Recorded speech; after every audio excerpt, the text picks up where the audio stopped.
national security, US national security, but also makes important steps to recognising the pain that was suffered by Chagossian communities and takes steps to remedy those. That completes that urgent question. From bench turning over. We now come to the next urgent question. Murray Gardner. Thank you, Mr Deputy Speaker. I beg to leave to ask the Secretary of State for Foreign, Commonwealth and Development Affairs if he will make a statement on the situation in Bangladesh and recent attacks on the Hindu community there. Minister. Thank you very much, Mr Speaker. The UK has a long-standing commitment to the protection of human rights. The UK champions freedom of religion or belief for all, and no one should live in fear because of what they do or do not believe in. We're working to uphold the right to freedom of religion or belief through our position at the UN, G7 and other multilateral fora and in our important bilateral work.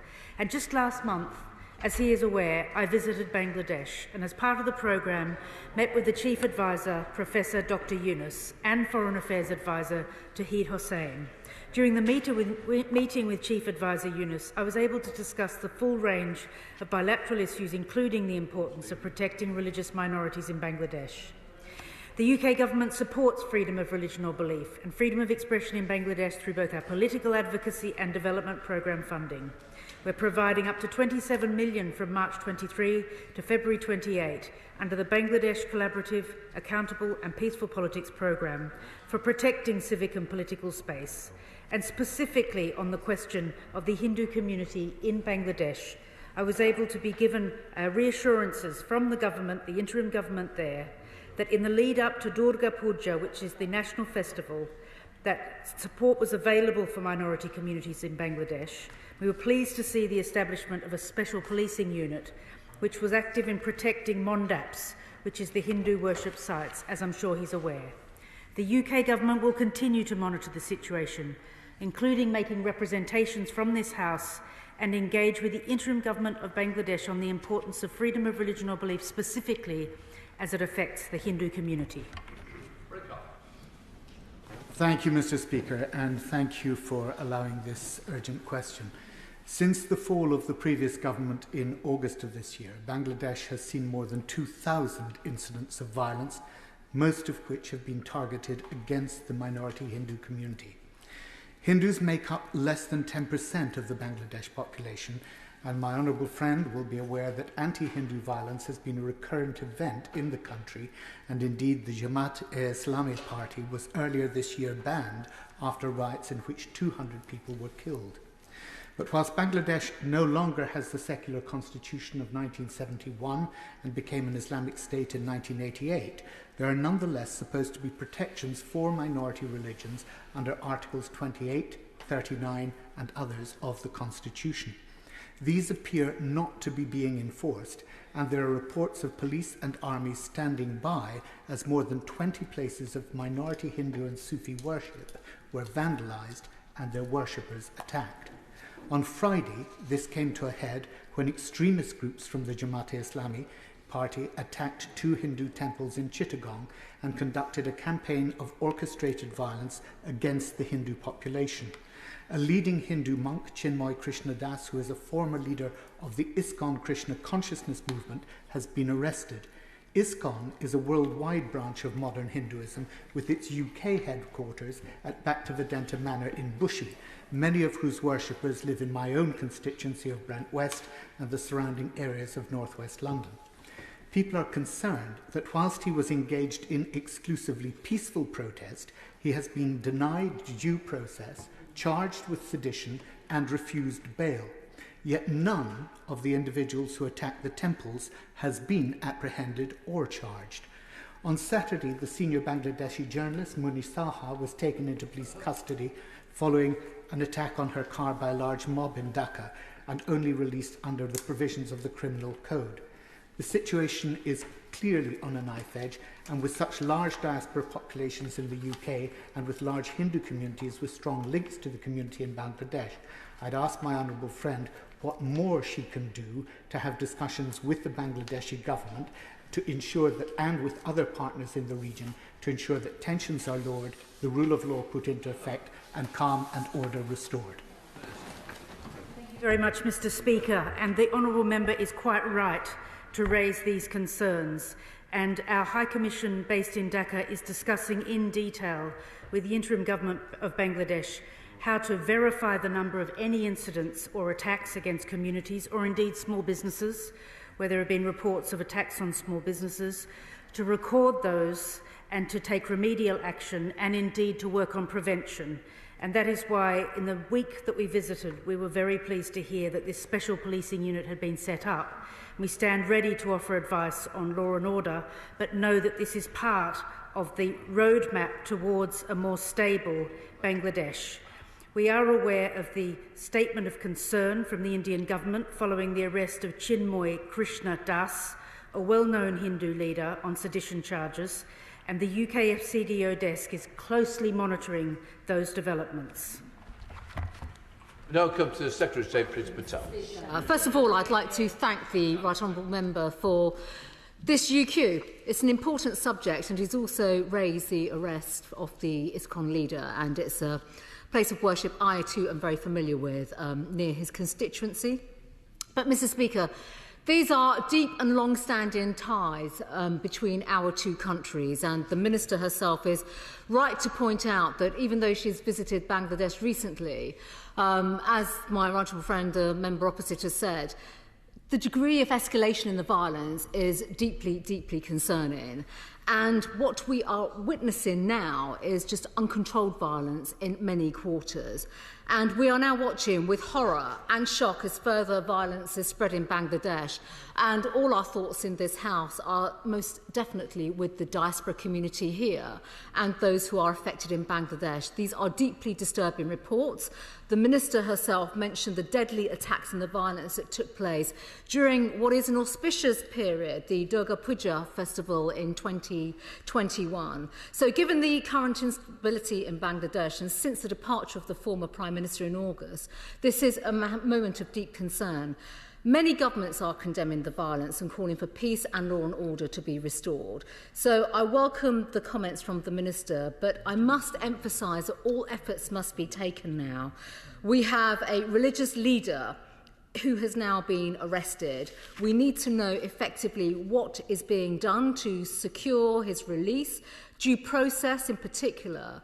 But at the same time, can the Minister give details of the government's engagement with the government on this particular matter?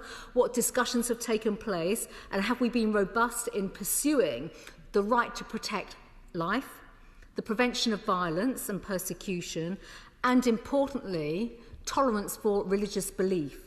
What efforts has the government undertaken to build upon the last government's work to promote freedom of religion and belief in Bangladesh? And can the Minister say what discussions are taking place with other international partners to help restore this kind of stability that we desperately need to see in Bangladesh?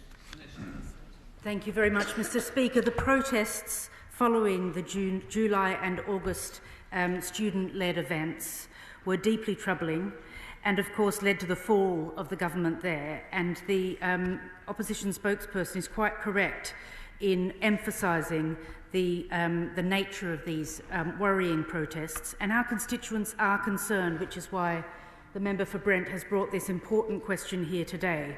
And these do include reported cases of retaliatory attacks against allies of the former regime, including Hindu minority.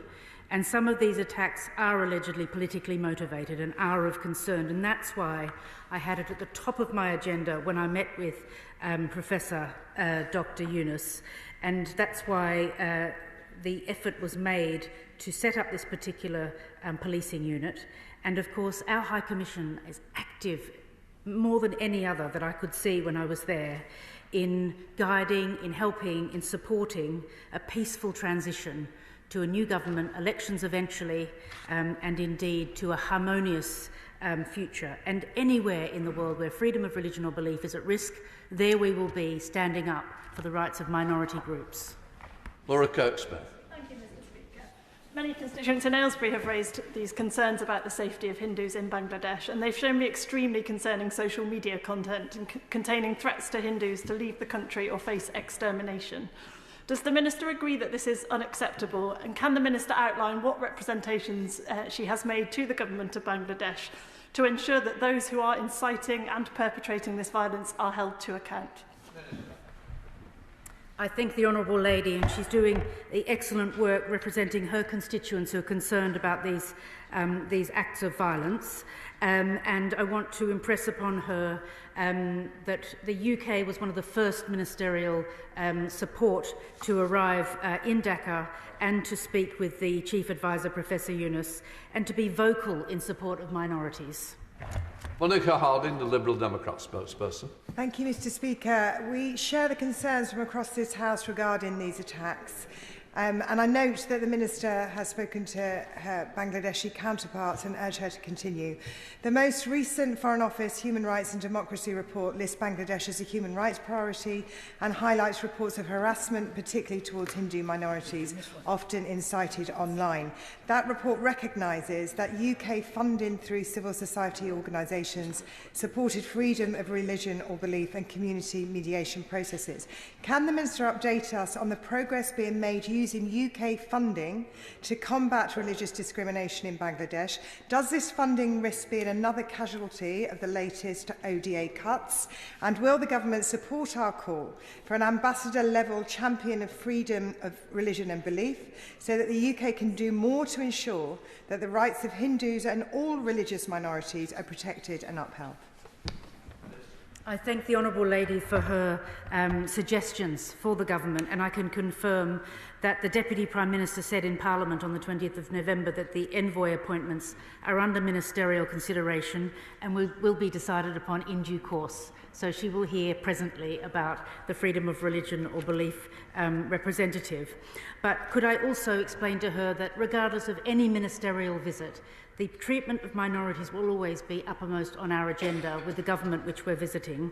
And specifically on her question regarding funding, we're providing up to $27 million from March 2023 to February 2028 under the Bangladesh Collaborative, Accountable and Peaceful Politics Programme for protecting civic and political space, fostering collaboration, reducing corruption and mitigating tensions that lead to violence, which is the sort of programme that we have where a country is a human rights concerned country.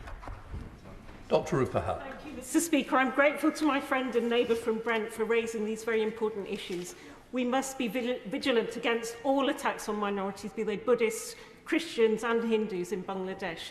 Would she agree with me that since that country's formation in 1971, these kind of communal tensions are sadly not new? Amnesty International and Human Rights Watch have sent me a list of different flashpoint events. Between 1974 and 2001, the Hindu population in Bangladesh decreased from 13.5% to 8.5%. So this is not a new phenomenon. We must be vigilant. But can I caution her that there may be, after a regime collapsed, after the murder of 800 students in the summer, there may be some people who may seek to exploit these tensions. We need to stamp on it hard. And can she also assure us that we're doing all we can to transition that country to democracy in what people are calling Bangladesh 2.0?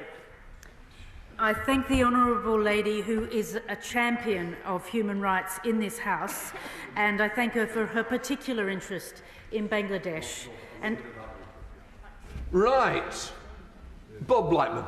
Thank you, Mr. Speaker, and I congratulate my constituency neighbour and thank you for granting the urgent question. It's sad that the Minister has to come to answer an urgent question when asked last Thursday for a statement on the floor of the House on this particular issue.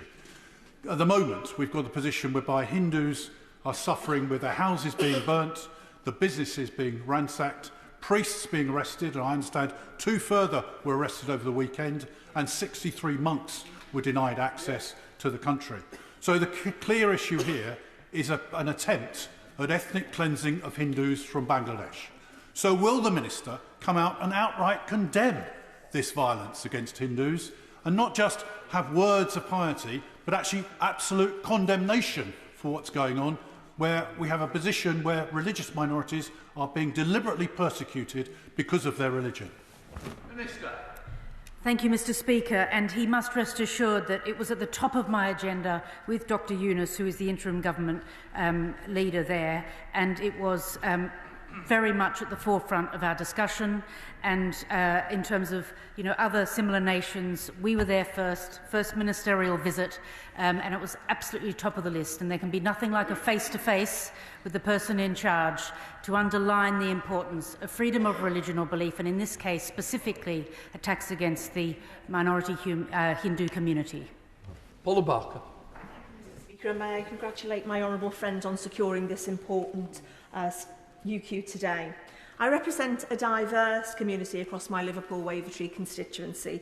Both Muslims and Hindus alike in Liverpool have made representations to me over the growing sectarian violence, the slide to extremism, and particularly the persecution of the Hindu minority. The violence faced by minorities on religious and political grounds must stop. So what representations are the UK government making at the United Nations over this matter, and are we confident the interim government in Dakar can get a grip of this? I thank the Honourable Lady from Liverpool Wavertree and commend her for her commitment to the communities in her constituency, and want to emphasise that the visit that we carried out, that I carried out last month, had freedom of religion or belief, protection of minorities and general law and order right at the top of the agenda, and the UK is at hand to support Bangladesh at this difficult time where law and order and stability are at risk. Sir Desmond. Clearly, it would have been expedient to have had a special envoy on religious freedom in place. It's all very well her saying that it's under ministerial consideration. What's the problem? Haven't they got anyone committed enough or talented enough to do it?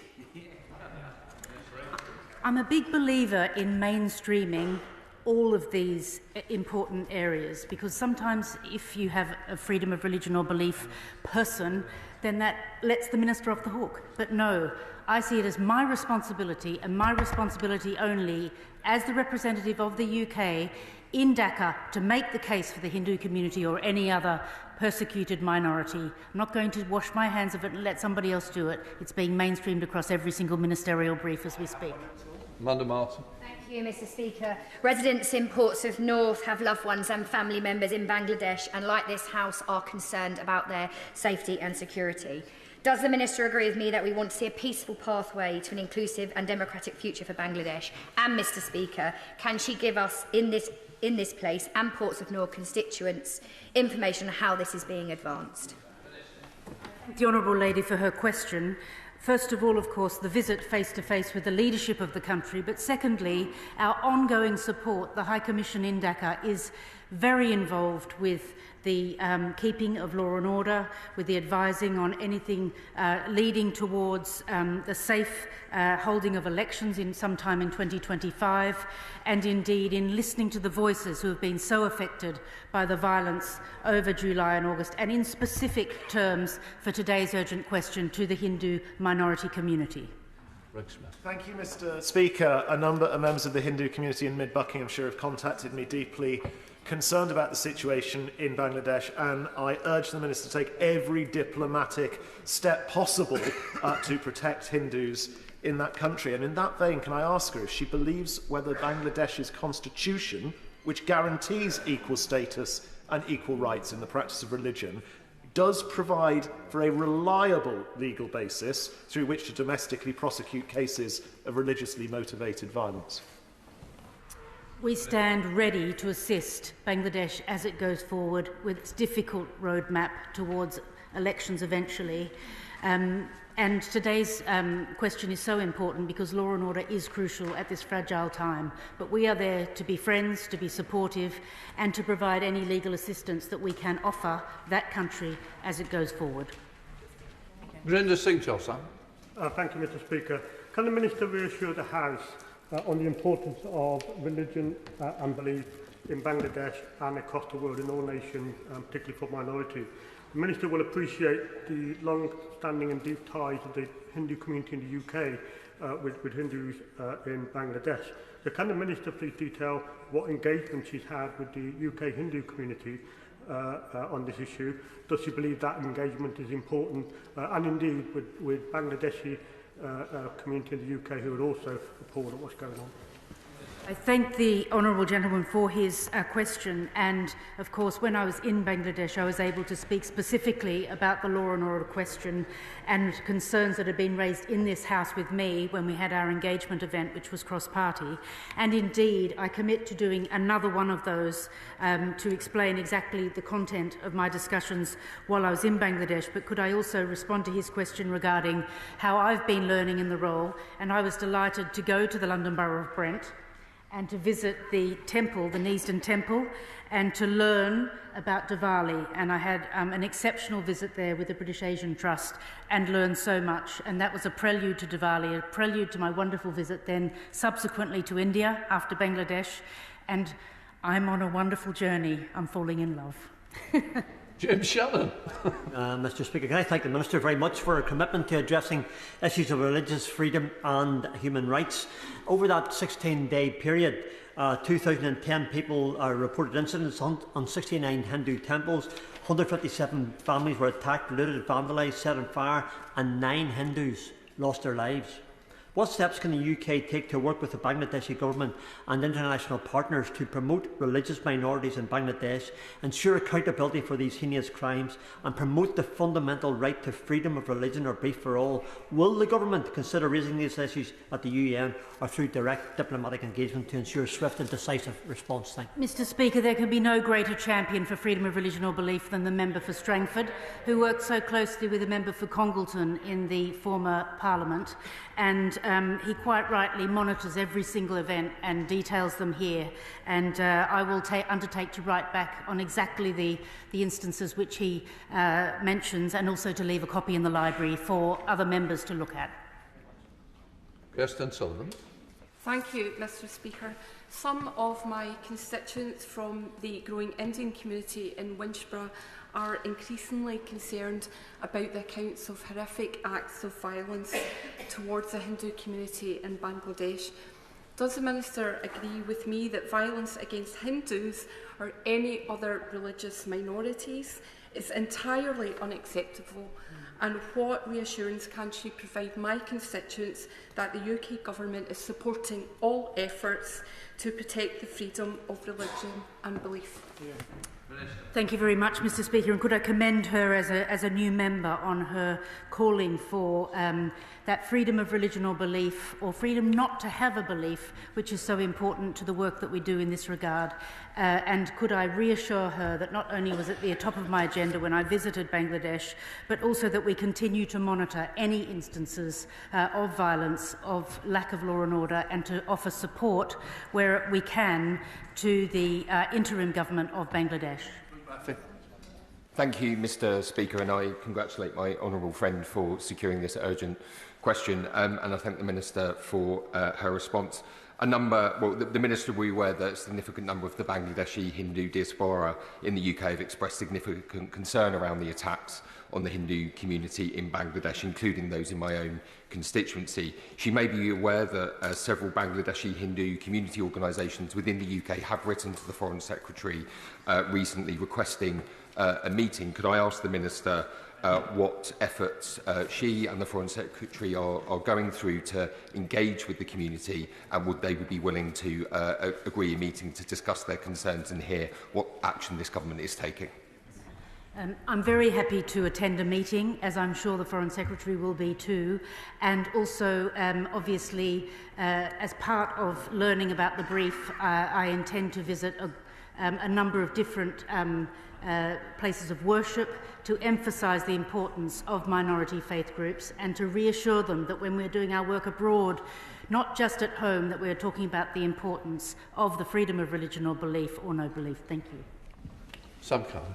Thank you very much, Mr. Speaker. Several of my constituents in North West Cambridgeshire have been in touch, incredibly concerned about family members that they have in Bangladesh. And those family members are living in extreme fear and have done for some time, but particularly since August. The reports of increasing violence against the Hindu community are disturbing. Can I ask the Minister how the government intends to support human rights in Bangladesh and support the Bangladeshi community in my constituency as they go through this difficult time? The youngest member of the House for his concern regarding Bangladesh and the minority communities in Bangladesh, and as their Member of Parliament, his constituents can be informed through the meeting that I will hold as the member responsible with the brief, and I will invite all members to it so that if anybody would like to come with specific examples, we will have desk there and we'll be able to answer any questions which are forthcoming. Thank you very much, Mr. Speaker. That completes the urgent question. I'm now going to suspend